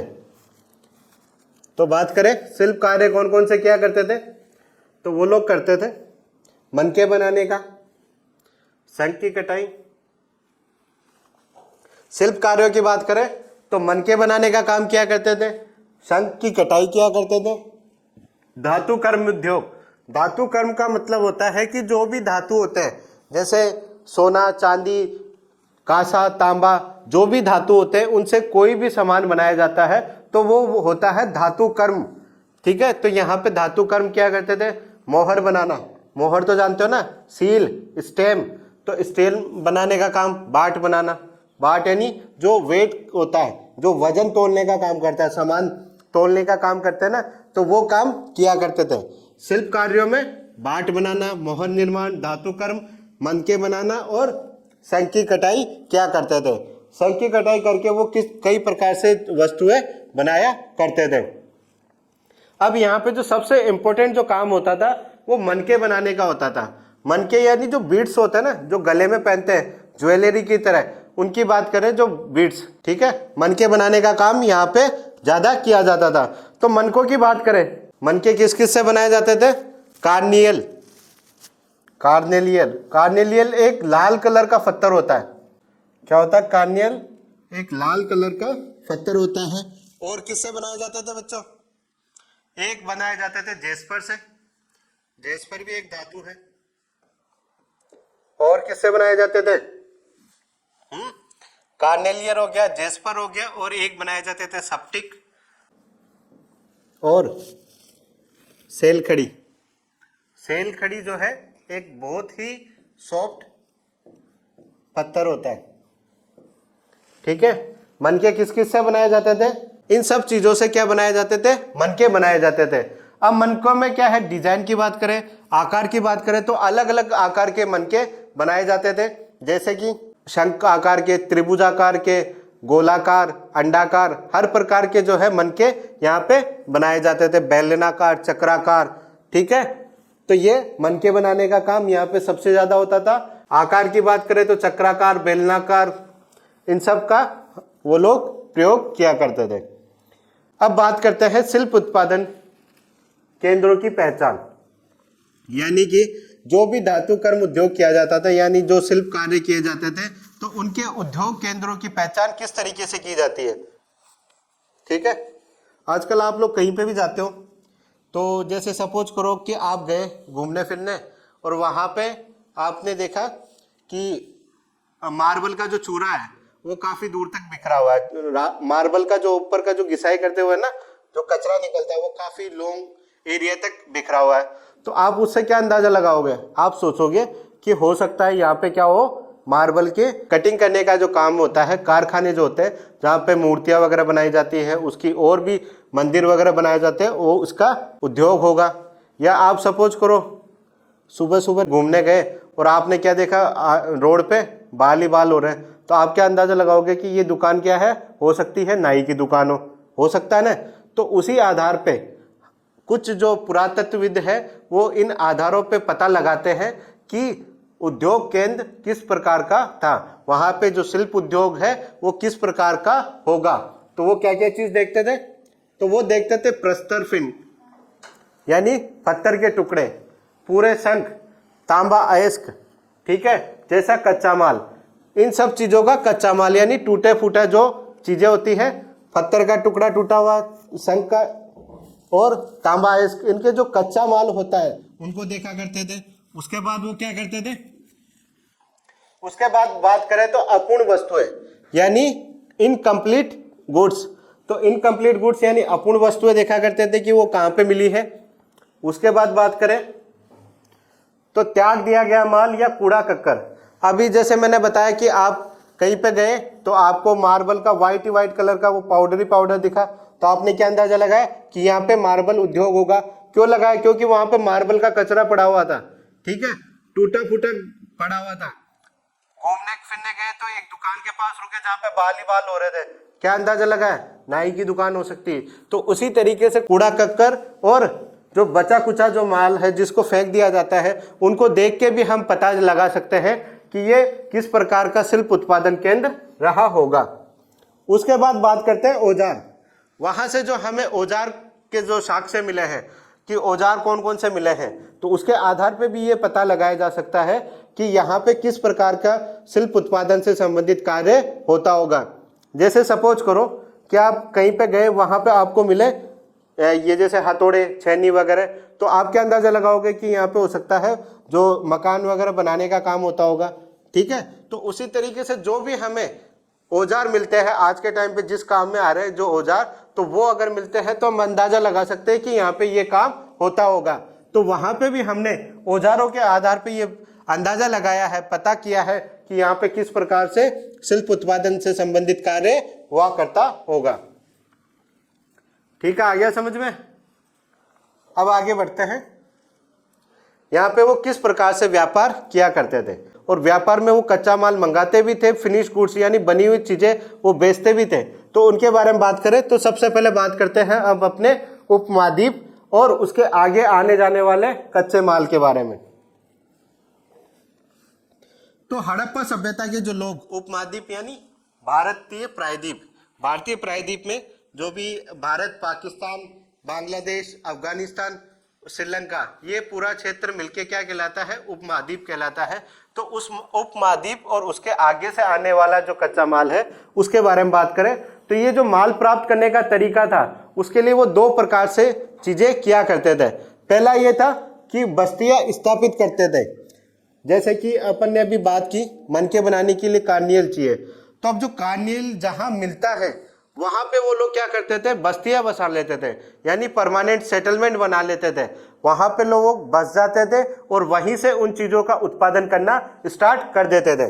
दूसरा क्या था, अभियान भेजना, यानी उनको जो जरूरत की वस्तुएं चाहिए तो किसी जगह पे चाहिए तो वहां पे वो लोग क्या करते थे, एक अपना ग्रुप बनाते थे और ग्रुप को क्या कहते थे, वहां से आपको ये वस्तु खरीद के लेके आनी है और वहां पे ये वस्तु बेच के आनी है। तो इस तरीके से वो अभियान भेजते थे और अभियानों के भी हमें अवशेष मिले हैं। तो सबसे पहले बात करें बस्ती बसा के स्थापित करके वो किस प्रकार से काम किया करते थे। तो बस्तियां जो कहां कहां बसाई और वहां से उनको क्या क्या वस्तुएं प्राप्त हुई, तो उसके बाद बात करें तो नागेश्वर और बालाकोट, तो यहाँ पे इन्होंने जब बस्तियां बसाई थी तो वो क्यों बसाई थी, क्योंकि यहाँ पे शंख सबसे ज्यादा मिलता है। उसके बाद बात करें शोटुगई की जो अफगानिस्तान में स्थित है, यहाँ पे क्यों बस्ती बसाई, क्योंकि यहाँ पे लाजवर्द मनी बहुत ही इंपॉर्टेंट होती है, ये बहुत महंगी वस्तु होती है, तो यहाँ पे लाजवर्द मनी मिलती थी, इस वजह से इन्होंने यहाँ बस्ती बसाई। लोथल जो जहाँ पे इस सभ्यता का बंदरगाह भी स्थित था, वहां की बात करें तो वहां पे इन्होंने क्यों बसाई, क्योंकि कार्नियल मिलता था। अभी बात कर रही थी कार्नियल की, तो कार्नियल कहाँ पे मिलता था, लोथल में, और लोथल में इन्होंने बस्ती बसाई। उसके बाद बात करें दक्षिण राजस्थान और उत्तरी गुजरात से, यहाँ पे इनको सेलखड़ी मिलती थी, खेतड़ी से तांबा मिलता था, खेतड़ी राजस्थान से, और दक्षिण भारत की बात करें तो यहाँ से इनको क्या मिलता था, सोना मिलता था। तो बच्चों देखो एक और इम्पोर्टेंट चीज है, इस जो अध्याय आपका हड़प्पा सभ्यता का, इसमें केवल आपको लिखने का ही नहीं आएगा, इस अध्याय में से आपको मैप वर्क भी आएगा। जो स्थल जो मैं बोल रहा हूँ ना, ये वाले, ये कहाँ पे थे, तो आपको मैप में भी पता होना चाहिए। नागेश्वर बालाकोट कहाँ पर है, तो ये आपके एमपी में, तो इन सब का ध्यान रखना, ठीक है। तो ये आपका जो टॉपिक है ना केवल रिटर्न की दृष्टि से बल्कि आपका मैप की दृष्टि से भी इंपॉर्टेंट होता है। तो ये तो था, अभी बात की हमने बस्तियां स्थापित करके वो किस प्रकार से वस्तुओं का आदान प्रदान किया करते थे। अब बात करते हैं अभियान भेज के। अभियान भेज कर वो किस प्रकार से करते थे। तो अभियान भेजनों में हमें एक साक्ष्य मिला है, एक संस्कृति मिली है जिसको हम गणेश्वर जोधपुरा संस्कृति के नाम से जानते हैं। ये हमें कहाँ से मिली है? राजस्थान के खेतड़ी नगर से। ये जो गणेश्वर जोधपुरा जो संस्कृति है वो कहाँ की है? राजस्थान के खेतड़ी नगर की। तो यहाँ पे जो हड़प्पा के जो लोग हैं तांबे के लिए अपनी वस्तुओं का आदान प्रदान किया करते थे। तांबे को ये कच्चे माल के रूप में लेते और अन्य जो वस्तुएं हैं वो इन्हें यहाँ पे आदान प्रदान के रूप में काम में लेते। तो ये ध्यान रखना बच्चों, गणेश्वर और जोधपुरा जो संस्कृति है वो कहाँ की है? खेतड़ी नगर राजस्थान की। इस संस्कृति से हमें जो अवशेष मिले हैं उनके आधार पे ये कहा गया है हड़प्पा सभ्यता के लोग और गणेश्वर जोधपुरा के जो लोग हैं वो एक दूसरे वस्तुओं का आदान प्रदान किया करते थे। यहाँ पे तांबे की वस्तुएं काफी मात्रा में उपलब्ध हुई है और उनके आधार पे ये कह सकते हैं कि जो खेतड़ी नगर जो है गणेश्वर जोधपुरा संस्कृति वाला, वहां पे तांबे के अपूर्ण भंडार हमें मिले हैं। ठीक है, तो ये तो था आपके उपमहाद्वीप से रिलेटेड कि उपमहाद्वीप में उनका किन किन जगह से संपर्क हुआ करता था। अब बात करते हैं कि उपमहाद्वीप के बाहर वो कहाँ कहाँ से वस्तुओं का विनिमय किया करते थे, वस्तुओं का आदान प्रदान किया करते थे, यानी कि सुदूर क्षेत्रों से संपर्क। मैंने जब चैप्टर स्टार्ट किया था उस समय भी बताया था, बीच में भी बताया कि भारत की जो हड़प्पा सभ्यता है वो मेसोपोटामिया की सभ्यता और मिस्र की सभ्यता के साथ समकालीन थी, यानी एक ही समय की थी। और इन दोनों सभ्यताओं के साथ में भारत की जो हड़प्पा सभ्यता है उनके संबंध भी रहे थे। वो किन आधार पे कह सकते हैं? तो अब बात करते हैं हम इस टॉपिक पे, और वो कहाँ से पता चलेगा हमें? सुदूर क्षेत्रों से संपर्क के आधार पे कि कौन कौन से क्षेत्रों से संपर्क करते थे। तो ये है हमारा मानचित्र, जैसा अपन ने पहले भी देखा था, लेकिन ये इसमें कुछ पश्चिमी भाग वाले का मानचित्र है। और साथ ही मेसोपोटामिया की जो सभ्यता थी, मेसोपोटामिया की जो सभ्यता है वो वर्तमान में ईरान इराक के क्षेत्र में स्थित है। ठीक है, भारत की जो हड़प्पा सभ्यता है अफगानिस्तान, पाकिस्तान और भारत में है, और उसी प्रकार से मेसोपोटामिया की जो सभ्यता है वो कहाँ का? ईरान और इराक में स्थित है। तो यहाँ से आप देख रहे हो कि भारत की जो सभ्यता है वो कहाँ से जुड़ी हुई थी? हड़प्पा सभ्यता अरब सागर से, और अरब सागर से ये लोग इस तरीके से यहाँ पे मेसोपोटामिया पहुंचा करते थे। मेसोपोटामिया पहुंचने का जो रास्ता था वो कहाँ से था? अरब सागर से होता हुआ ये लोग मेसोपोटामिया पहुंचा करते थे। और मिस्र की सभ्यता के बारे में बात करें तो वो भी अरब सागर होते हुए कहाँ जाते थे? अफ्रीका महाद्वीप जाते थे, और वहां से वो लोग मिस्र की सभ्यता तक पहुंचते थे, यानी नील नदी तक पहुंचते थे। ठीक है, अब ये हमने यहाँ तक पहुंच गए। अब ये हमने किन आधारों पे कहा है कि ये जो है यहाँ से जाते थे, वहां पे ये समकालीन थे। किन आधारों पे कहा है? कुछ तो हमें अवशेष मिले होंगे, कुछ तो साक्ष्य मिले होंगे। तो उन्हीं साक्ष्यों की बात करें तो हमें वर्तमान में ओमान से, वर्तमान में जो ओमान जो देश है वहां से साक्ष्यों में हमें तांबा मिला है। और इस तांबे को भारत की जो हड़प्पा सभ्यता है वहां मिले तांबे के साथ रासायनिक प्रयोग किया गया। तो अभी मैंने जैसे बताया था पीछे की स्लाइड में कि जो सबसे ज्यादा तांबा है वो कहाँ से लेते थे? राजस्थान के खेतड़ी नगर से। लेकिन इसके अलावा भी हमें जो तांबे के अवशेष मिले थे, तो वो जो तांबे के उस तांबे का और ओमान से जो तांबा मिला था उसका जब रासायनिक विश्लेषण किया गया तो उसमें ये पाया गया कि इस तांबे में निकल की मात्रा सबसे ज्यादा पाई गई है। निकल की मात्रा सबसे ज्यादा पाई गई है, और हड़प्पा में जो तांबा मिला था उसमें भी निकेल की मात्रा पाई गई है। तो ये कहा जा सकता है कि दोनों जो तांबे के जो पात्र थे वो एक ही जगह से संबंधित थे। और साथ ही एक मृतबान मिला है, एक विशेष तरल पदार्थ से बना हुआ मृतबान, जिसपे एक काली कलर की मिट्टी का लेप चढ़ा हुआ था, और उसमें हो सकता है किसी पेय पदार्थ को रखा जाता था, और जो काली मिट्टी की परत है वो इस वजह से लगाई जाती थी कि जो पेय पदार्थ है वो उसमें से रिसे नहीं। तो ये जो मर्तबान था वो हमें कहाँ से मिला है? मेसोपोटामिया से। और ये जो मर्तबान बना हुआ कहाँ का था? अपने हड़प्पा सभ्यता का, और मिला कहाँ पे है हमें? मेसोपोटामिया से। तो इस आधार पे हम ये कह सकते हैं कि ये लोग तांबे और मर्तबान का एक दूसरे की चीजों के लिए आदान प्रदान में काम में लिया करते थे। ठीक है, तो इससे ये सिद्ध हो सकता है होता है कि भारत की हड़प्पा सभ्यता और ईरान इराक की मेसोपोटामिया की सभ्यता दोनों एक ही समकालीन थी। और हड़प्पा सभ्यता के सुदूर क्षेत्रों से कौन कौन से संबंध रहा करते थे? आगे आता है आपका मोहरे और मुद्रांकन। मोहरे आप जानते हो, जिसे हम क्या कहते हैं? सील। ठीक है, सील जानते हो ना, जिसको हम स्टैम्प कहते हैं। और स्टैम्प क्यों यूज में ली जाती है? किसी चीज को ऑथराइज करने के लिए, ऑथेंटिक करने के लिए। कि जैसे आप लोग फ्लिपकार्ट या अमेजोन से सामान मंगाते हो तो वो पैक होके आता है और उस पर एक टेप लगी हुई रहती है और उस पर फ्लिपकार्ट या अमेजोन लिखा हुआ रहता है। और जब वो टेप है वो वहाँ पे जब आपके पास डिलीवर हो जाता है तो आप उसको ओपन करके देखते हो कि हाँ, मेरा जो प्रोडक्ट है वो बिल्कुल सही सलामत आया है। तो यहाँ पे भी मोहरे के बारे में बात की जाती है। तो जो मोहर या मुद्रांकन किया जाता है था वो क्यों किया जाता था? दूर स्थलों में वस्तुओं का विनिमय या आदान प्रदान करने के लिए किया जाता था। तो इसमें वो लोग किस तरीके से यूज में लेते थे? तो वो लोग क्या करते थे, जो भी सामान था जो कहीं पे भेजना होता था उसको एक बोरे में भरते थे। बोरे का जो मुंह है वो रस्सी से बांध दिया जाता था और उस पर फिर गीली मिट्टी का लेप चढ़ा दिया जाता था। गीली मिट्टी के लेप पे फिर जो मोहर थी, जिसका ऑथराइज साइन होता है, ऑथराइज पर्सन जो होता है, वो क्या करता था, उस पर सील लगाता था और गीली मिट्टी में वो सील उभर के आ जाती थी। फिर उसको सुखाया जाता था और सुखाने के बाद में उसको वस्तु को भेजा जाता था। और जब भेजते थे तो माल प्राप्त करने वाला व्यक्ति है वो देखता था उसको, अगर वो मिट्टी कहीं से हटी हुई रहती तो ये माना जाता था कि वो वस्तु है उसके साथ में बीच में छेड़छाड़ हुई है। और अगर मिट्टी एज इट इज रहती है, मोहर उस पर सही से बनी हुई रहती है, तो ये माना जाता था कि इस वस्तु को किसी ने छेड़छाड़ नहीं किया, सुरक्षित हाथों में पहुंची है। वहां से जिन लोगों ने भेजा था वो यही माल है और प्राप्त करने वाले तक ये पहुंच चुकी है। इस प्रकार से वो लोग मोहरों का प्रयोग किया करते थे।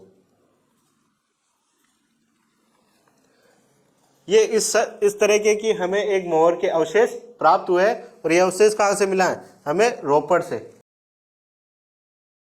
आगे बात करते हैं यहां की लिपि की। लिपि कैसी थी? तो यहाँ की लिपि को हम लोग कहते हैं कि एक रहस्यमयी लिपि थी। ऐसा क्यों कहते हैं? ऐसा क्या था उसमें खास बात कि उस लिपि को हम रहस्यमयी लिपि कहते हैं? तो उसके पीछे रीजन ये है कि जो हड़प्पा की लिपि थी वो कैसी थी? चित्रात्मक लिपि थी। और अपनी जो लिपि है वो कैसी है? वर्णमालात्मक है। अपनी जो लिपि है वो कैसी है? वर्णमालात्मक है, यानी कि उसमें अक्षरों को जोड़ जोड़ के हमारी लिपि को बनाया गया है। और यहाँ की जो लिपि थी वो कैसी थी? चित्रात्मक, यानी चित्र का प्रयोग किया गया है। वहां पे वर्णों का प्रयोग नहीं किया गया है। किसका प्रयोग किया गया है? चित्रों का प्रयोग किया गया है। इस वजह से इसको क्या कहा जाता है? चित्रात्मक लिपि। और अब चित्रों के आधार पे ये पता लगाना कि कौन सा चित्र किस वजह से वो लोग प्रयोग में लेते थे, ये संभव नहीं है। वर्णों को जोड़ के ये अंदाजा लगाया जा सकता है कि इस शब्द का अर्थ क्या होगा, लेकिन चित्रों का प्रयोग वो क्यों करते थे, किस वजह से करते थे, ये पता लगाना नामुमकिन साबित हुआ है अभी तक। ठीक है, अभी तक कोई भी इन चित्रों का पता नहीं लगा पाया है कि ये चित्र क्यों यूज में लिए जाते थे। ठीक है, इस वजह से हम इसको क्या कहते हैं? एक रहस्यमयी लिपि। और इस लिपि में अभी तक हमको लगभग 375 से लेकर 400 चित्र प्राप्त हो चुके हैं। कितने? 375 से लेकर 400 चित्र प्राप्त हो चुके हैं। उनका एक का भी मतलब हमें अभी तक पता नहीं चला है। लेकिन हम एक बात कह सकते हैं कि जो हड़प्पा की जो लिपि है वो कैसी लिखी जाती थी? राइट टू लेफ्ट, यानी दाएं से बाएं की ओर। हमारी जो लिपि है वो कैसी है? लेफ्ट टू राइट है, इधर से इस तरफ आते हैं ना। जबकि हड़प्पा की जो लिपि है उसको एक हम क्यों कह सकते हैं कि वो कैसी लिखी जाती थी, राइट टू लेफ्ट लिखी जाती थी, यानी दाईं से बाईं तरफ लिखी जाती थी। इसके अलावा हम हड़प्पा की लिपि से संबंधित और कुछ जानकारी नहीं जुटा पाए। इस वजह से हम ये कह सकते हैं कि यहाँ की जो लिपि थी वो कैसी थी, रहस्यमयी लिपि है। ठीक है, ये देखो इस तरीके से सिंबल होते थे इस लिपि में। ये अब इन सिंबल का या चित्रों का हम लोग आज तक पता नहीं लगा पाए कि इनका क्या मतलब हुआ करता होगा। आगे बात करते हैं बाट के बारे में। बच्चों ये जो टॉपिक है ना, मोहरे और मुद्राकरण और रहस्यमयी लिपि, ये दोनों इंपॉर्टेंट टॉपिक है। आपके जो शॉर्ट नोट आता है ना 2 नंबर का क्वेश्चन, उसमें इनके बारे में काफी पूछा जाता है। तो आप लोग ये अच्छे से ध्यान रखना, मोहरे और मुद्राकरण क्या होता है और हड़प्पाई लिपि एक रहस्यमयी लिपि है, क्यों है, उसके पीछे क्या रीजन है। ठीक है, अब बात करें बाट की। बाट का जो प्रयोग है वस्तुओं के विनिमय के लिए किया जाता था। विनिमय का मतलब होता है एक वस्तु के बदले दूसरी वस्तु का हम लोग प्रयोग में लेते थे, यानी आदान प्रदान करना। तो जो वस्तुओं का आदान प्रदान करने के लिए इसका काम में लेते थे, विनिमय के लिए काम में लेते थे। ठीक है, आज भी लेते हैं ना हम लोग। जब बढ़िया की दुकान पे जाते हैं तो कोई भी सामान लेता है, सब्जी वाले के जाते हैं तो कोई भी सब्जी लेते हैं तो तोल के लेते हैं ना, किलो 2 किलो पाव आध पाव जो भी ले रहे हो, तो उसके हिसाब से वो बाट रखता है, यानी वेट रखता है, वजन रखता है। तो उस टाइम पे भी वस्तुओं का विनिमय जब किया जाता था तो वो क्या प्रयोग में लेते थे, बाट प्रयोग में लेते थे। और ये जो बाट बने होते थे वो किस धातु के बने होते थे, ये बने होते थे चट नामक एक पत्थर के। जो पत्थर होता था उसको हम किस नाम से जानते थे, चट के नाम से जानते थे। और इस चट से बाट बने हुए थे। बाट भी कई आकार के बने हुए थे, गोलाकार, शंकुकार बने हुए थे। तो ये वाला मोहरे और मुद्राकरण रहस्यमयी लिपि एक इंपॉर्टेंट टॉपिक है, अच्छे से अपनी नोटबुक में नोट कर लेना। बाट किस धातु के बने होते थे, चट नामक धातु के बने होते थे। चट एक पत्थर होता है। ठीक है, आगे बढ़े। अब बात करते हैं प्राचीन सत्ता की। प्राचीन सत्ता का मतलब है कि हड़प्पा में जो लोग हैं वो किस प्रकार से शासन किया करते थे, कि यानी कि वहाँ पे राजा कौन हुआ करता था, उसको हम किस नाम से जानते थे। अपने आप लोगों ने पढ़ा होगा कि अपने जैसे राजस्थान की बात करें तो मेवाड़ में राजा को महाराणा कहा करते थे। दिल्ली की बात करें तो सुल्तान, बादशाह, इस तरीके से कहते थे। कहीं पे और कुछ नाम से जाना जाता था। तो अलग अलग नाम से राजा को अलग अलग नाम से जानते थे। तो वहां पे वो लोग किस नाम से जानते थे, किस प्रकार से सत्ता की जाती थी, किस प्रकार से वो शासन करता था, तो उन सब के बारे में हम लोग जानेंगे। ठीक है, तो चलो शुरू करते हैं प्राचीन सत्ता। और इसमें सबसे पहले प्रासाद और शासक। प्रासाद का मतलब होता है महल। इस प्रासाद का मतलब क्या होता है, महल। महल जानते ही हो जिसमें राजा रहता है। ठीक है, उस महल की बात कर रहे हैं हम लोग। तो प्रासाद और शासक, हम लोगों को वर्तमान में जो मोहनजोदड़ो है पाकिस्तान में स्थित, वहाँ पे जब खुदाई कर रहे थे तो एक काफ़ी बड़ा जो महल नुमा एक जगह हमें मिली है।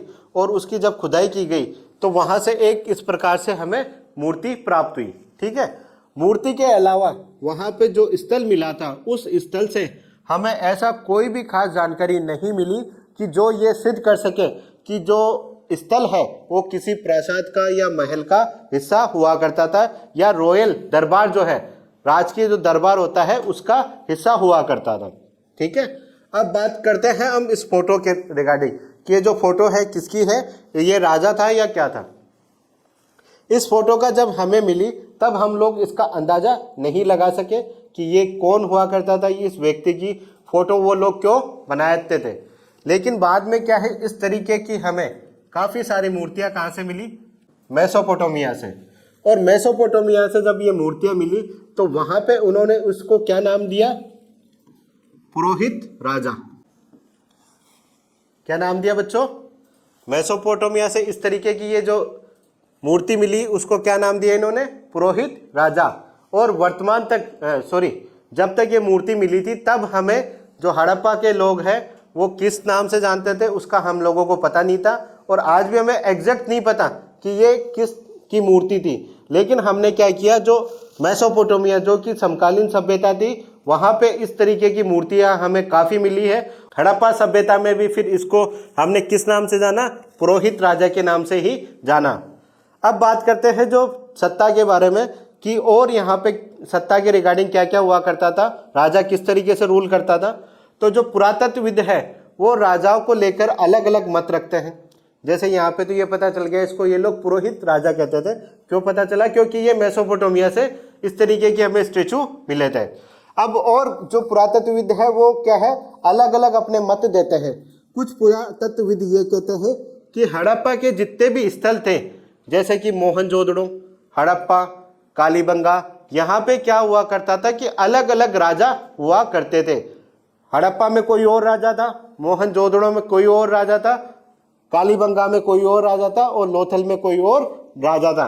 तो एक राजा नहीं था, सब जगह क्या थे, अलग अलग राजा थे। और ऐसा इन्होंने क्यों कहा? क्योंकि इतना बड़ा विस्तृत क्षेत्र पे एक राजा शासन करना मुश्किल हुआ करता था। इस वजह से इन्होंने ये कहा कि हर क्षेत्र में एक अलग राजा हुआ करता था। और कुछ जो पुरातत्वविद है वो ये भी कहते हैं कि पूरी हड़प्पा सभ्यता में एक भी राजा नहीं था। ना तो मोहनजोदड़ो में कोई राजा था, ना लोथल में कोई राजा था, ना बनवाली में, ना हड़प्पा में, ना और किसी शहर में, कालीबंगा वगैरह किसी शहर में भी कोई भी राजा नहीं था। जितने भी लोग वहां पे रहते थे वो सब क्या थे, बराबर थे, इक्वल थे। वहां पे किसी भी प्रकार से कोई राजा जनता वाली कोई सिस्टम ही नहीं था। सब लोग आपस में मिलजुल के रहा करते थे और अपनी जरूरत के हिसाब से वो लोग अपने आप को ढाल लिया करते थे और अपने आप का जो शासन बनाने के लिए वो अनुशासित रहते थे। ये कुछ पुरातत्वविदों का मानना है। ठीक है, तो बच्चों ये इस तरीके की जो मूर्ति मिली, कहाँ से मिली हमें? मोहनजोदड़ो से मिली थी। और लेकिन हमने इसका पता कहाँ से लगाया? मेसोपोटामिया से। और मेसोपोटामिया में किसको क्या कहते थे? पुरोहित राजा। तो हम लोग भी इसको क्या कहने लग गए? पुरोहित राजा कहने लग गए। अब बात करते हैं हड़प्पा सभ्यता के अंत के बारे में कि जो हड़प्पा सभ्यता है उसका अंत किस प्रकार से हुआ और उसके क्या महत्वपूर्ण कारण थे। तो महत्वपूर्ण कारणों की बात करें तो सबसे पहला जो कारण है वो है जलवायु परिवर्तन। जलवायु परिवर्तन का मतलब कि पहले जैसे अच्छी मानसून अच्छा रहता था, बारिश वगैरह ठीक ठाक हुआ करती थी, लेकिन अचानक से हो सकता है कि बारिश होना बंद हो गई, बहुत तेज गर्मी पड़ने लगी। उससे क्या हुआ, वहाँ का जो तापमान था वो बढ़ गया और तापमान बढ़ने से धीरे धीरे वहाँ के जंतुएं वगैरह, पेड़ पौधे और जो वाटर बॉडीज होती है, पानी की जो चीजें होती है वो सारी खत्म होने लगी। और खत्म से धीरे धीरे क्या हुआ, हड़प्पा सभ्यता के लोग खत्म होना स्टार्ट हो गए। उसके बाद बात करें वनों की कटाई। वनों की कटाई यानी जो वहां पे जो फॉरेस्ट थे उनकी बहुत ज्यादा अत्यधिक मात्रा में क्या कर दी गई, कटाई कर दी गई। और कटाई करने से पर्यावरण का क्या है, संतुलन बिगड़ जाता है। और संतुलन बिगड़ने से हो सकता है हड़प्पावासी एक साथ खत्म हो गए होंगे। इसके बाद तीसरा जो महत्वपूर्ण कारण है वो है अत्यधिक बाढ़। आप लोगों ने वो मूवी देखी है ना, मोहनजोदड़ो वाली? उसमें बताया था लास्ट में कि मोहनजोदड़ो कैसे खत्म हुआ था। देखा था ना कि जो सिंधु नदी है उसमें क्या आ जाती है, बहुत भयंकर बाढ़ आ जाती है। और उससे क्या होता है कि जो भी मोहनजोदड़ो है वो पानी में डूब जाता है और वो जो ऋतिक रोशन है वो सबको नाव के सहारे बचा के उधर ले जाता है। तो उसमें भी क्या है, एक पॉसिबिलिटी है, एक संभावना बताई गई है कि इस सभ्यता का जो अंत है एक अत्यधिक बाढ़ के कारण भी हुआ होगा। अगला जो कारण है वो है नदियों का सूख जाना। जैसे अभी मैंने बताया जलवायु परिवर्तन में बहुत तेज गर्मी पड़ गई तो उससे क्या हुआ, नदियां जो है सूख गई। और सूखने के बाद क्या है, जब पानी नहीं मिलेगा तो किसी भी चीज का उत्पादन नहीं होगा। और जब उत्पादन नहीं होगा तो लोग खाएंगे क्या? ठीक है, पीने के लिए पानी चाहिए, खाना बनाने के लिए पानी चाहिए, कोई भी मशीनरी चला रहे हो तो पानी चाहिए, उद्योग धंधे चलाने के लिए पानी चाहिए, खेती कर रहे हो तो पानी चाहिए। और खेती नहीं करोगे तो खाओगे क्या? और बिना खाए तो वैसे मर जाओगे। तो इस वजह से क्या है, नदियों का सूख जाना भी एक इम्पोर्टेंट कारण माना जाता है। अगला जो है वो है नदियों का मार्ग बदल लेना। नदियों का मार्ग बदल लेने का मतलब है कि पहले जो नदियां एक अपने निश्चित मार्ग में बहती थी, जिससे क्या है लोगों ने उनका जो जगह है वो छोड़ रखी थी और उनके किनारों में अपने मकान वगैरह बना रखे थे। लेकिन क्या है, अचानक से नदियां अपना जो निर्धारित मार्ग है उसको छोड़ के किसी और मार्ग पे बहना स्टार्ट हो जाती है, जिससे क्या होता है कि उन क्षेत्र में जहाँ पे लोग निवास करते थे उसमें बाढ़ आ जाती है और बाढ़ से लोग मर जाते हैं। अगला लास्ट जो पॉइंट है वो है भूमि का अत्यधिक उपयोग करना। भूमि का उपयोग करना यानी खेती के लिए और भी बहुत सारी जो चीजें हैं कार्यों के लिए भूमि का उपयोग करते हैं। भूमि का उपयोग करने से क्या है, भूमि की क्षमता जो है कमजोर होती है और कमजोर होने से धीरे धीरे भूमि का ह्रास होगा और हो सकता है उस वजह से भी हड़प्पा सभ्यता का अंत हो गया होगा। ठीक है, तो आया समझ में कि अपनी हड़प्पा सभ्यता का अंत किस प्रकार से हुआ था।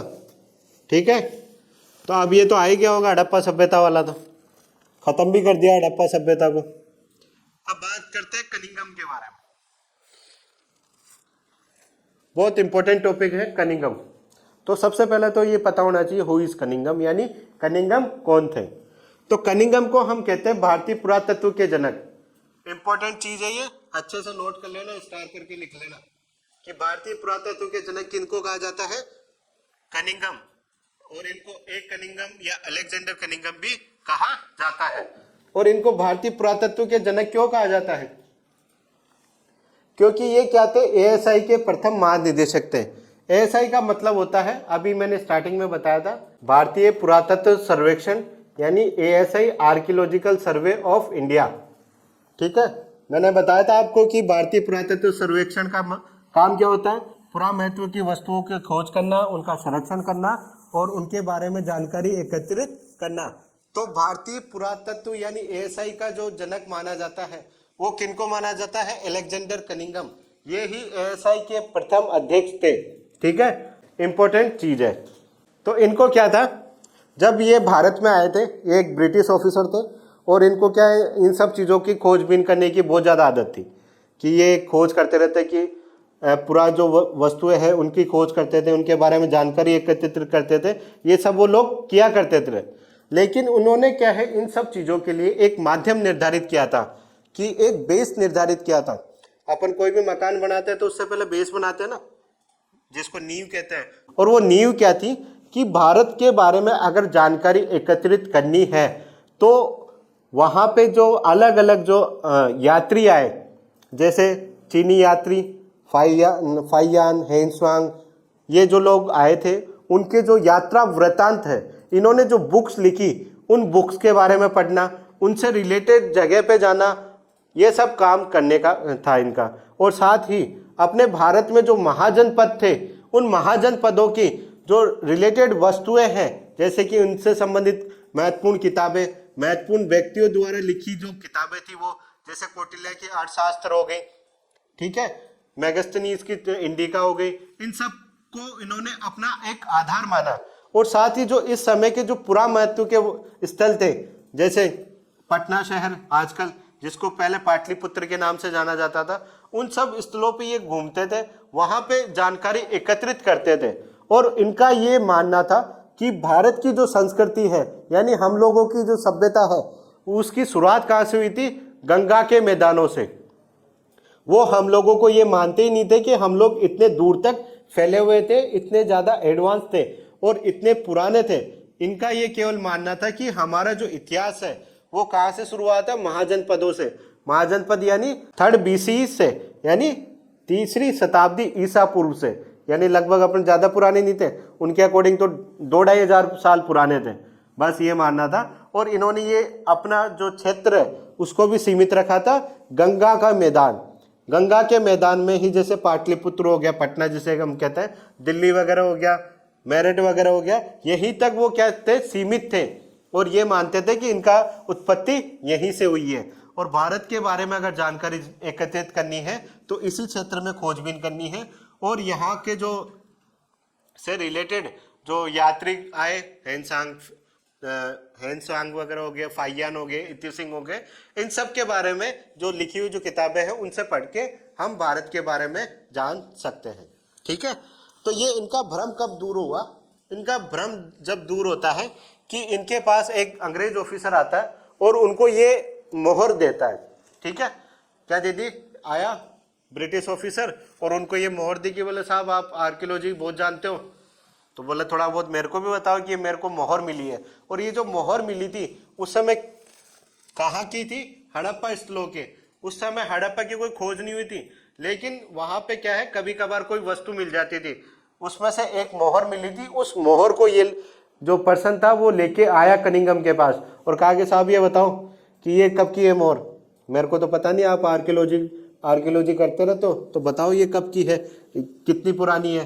तो जब इन्होंने देखा और देख के ये बताया कि जो ये भारत की मोहर है और ये कोई ज़्यादा पुरानी नहीं है, 2-2.5 साल पुरानी मोहर है, और ये भारतीयों का इतिहास बताती है। और भारतीयों के इतिहास से संबंधित क्या है कि भारत का जो इतिहास है वो कहाँ तक फैला हुआ है? गंगा के मैदानों तक फैला हुआ है।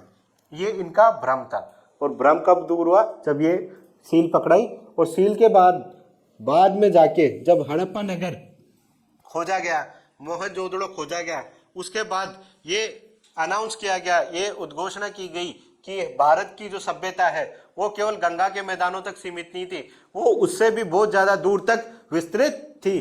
तब उनको ये पता चलता है कि नहीं, मैं गलत था, ठीक है, और तब जाके इनको अपने जो भूल है, भ्रम है, वो दूर होता है।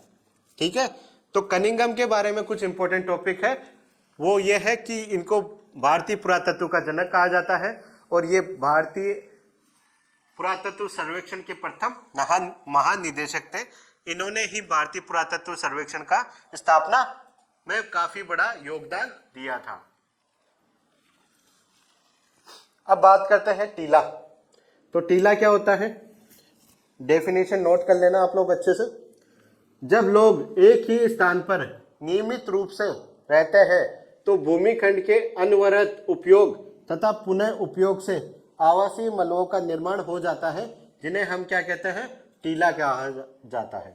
ठीक है, टीले का मतलब यह है कि जैसे आप लोग आज जिस मकान में रह रहे हो, उस मकान में हो सकता है कुछ समय बाद में आप उसको तुड़वा के, जैसे सपोज करो मकान है, मकान आपने नया बनाया, उसकी जो नींव है काफ़ी ऊंचाई पे ली, तो आपका मेन डोर है काफ़ी ऊंचाई पे आता है, स्टेप्स आप चढ़ के अंदर एंटर करते हो, लेकिन उस पर क्या है, बार बार जो रोड है बाहर की तरफ रोड नहीं बनाई जा रही, नहीं बनाई जाती, तो कुछ टाइम बाद में ये लगेगा कि जो आपकी रोड और जो आपका मेन गेट है वो इक्वल हो गया।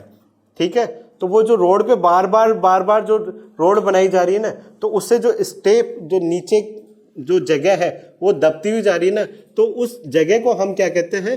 टीला कहते हैं। तो इसी तरीके से कोई भी जगह पे जहाँ पे हम लोग रह रहे हैं वहाँ पे बार बार नियमित रूप से मलबा डाला जाता है और उसके ऊपर कंस्ट्रक्शन किया जाता है, निर्माण किया जाता है, तो उस जगह को हम क्या कहते हैं? टीला कहते हैं।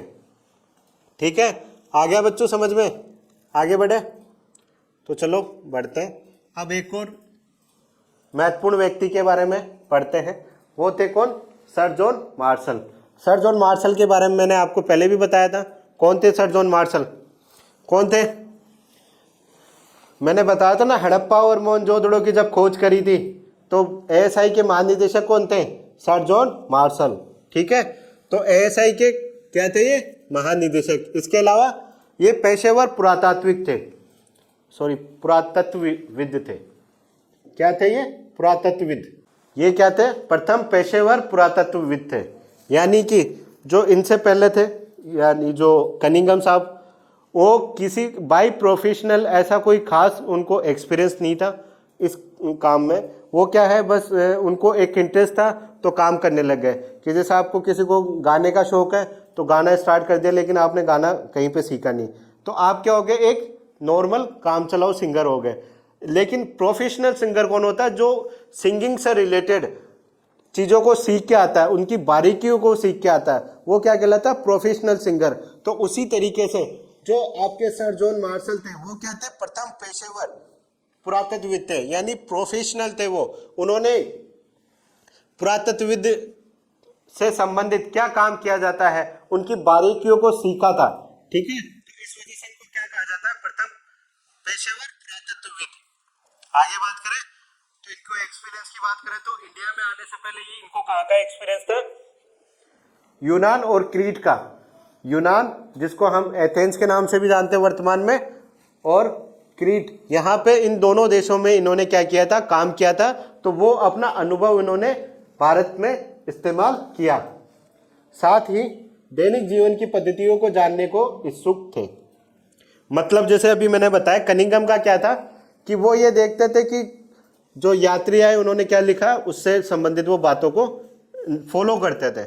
लेकिन इनका ऐसा नहीं था मानना, इनका ये था कि दैनिक जो क्रियाकलाप है वो किस तरीके से हो रहा है, वहां पे जो चीजें मिल रही है हमें उनसे संबंधित हमको जानकारी एकत्रित करनी है। ऐसा नहीं कि पुराने क्या क्या लिख के गए थे, लेकिन हमें अब जो दैनिक हम जो काम कर रहे हैं उनमें किस तरीके से अच्छा किया जा सकता है, उससे संबंधित हमें और किस प्रकार की जानकारी एकत्रित की जा सकती है, उनसे संबंधित वो काम किया करते थे।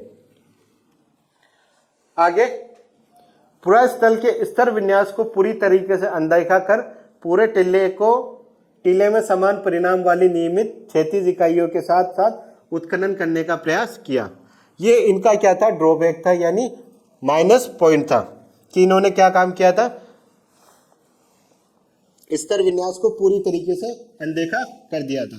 स्तर विन्यास का मतलब होता है कि हम जैसे एक ये खड्डा है, यहां से हम कोई चीज निकाल रहे हैं, ठीक है, तो इन्होंने क्या किया था कि इसको एक साथ ही पूरे को खोद डालो। ये जो भी जगह है ना, इसको पूरे को क्या करो, खोद डालो, और जहाँ पे जो थोड़ी सी चीज मिल गई और फिर इसको इन्होंने क्या कर दिया कि यहाँ पे ये वस्तु मिल गई और ये क्या है, पूरा स्थल है। इसको क्या है, एक लेयर बाय लेयर इन्होंने नहीं खोजा कि जैसे अभी मैंने मलबे की बात करी थी, रोड पहले रोड बनाई, उसके ऊपर रोड बनाई, तो एक अलग अलग लेयर बनी ना, तो उन्होंने लेयर को काम में नहीं लिया, इन्होंने डायरेक्ट ही क्या किया, इसको पूरे को खोद डालो एक साथ और उससे जो भी मिले वो क्या है, अपनी वस्तु है। लेकिन लेयर बाय लेयर करेंगे ना तो उससे उस समय का पता चलेगा। अब यहां से इन्होंने जो भी खोजी तो उसका एक निर्धारित टाइम पीरियड बता दिया। अब यहाँ पे ये जो लेयर बनाई है, पहले लास्ट में सबसे ही लास्ट में बनी, फिर उससे लास्ट में ये बनी, तो सबका क्या है, टाइम पीरियड अलग अलग होता है। उसी टाइम पीरियड की इन्होंने गणना करने से ये चूक कर दी। इन्होंने डायरेक्ट क्या क्या, पूरी जो भी खोदो और लेयर अपन को नहीं करनी, ठीक है। और ये जब करते हैं तो उससे क्या है, समय का अनुमान सही तरीके से हम लोग नहीं लगा पाते, ठीक है।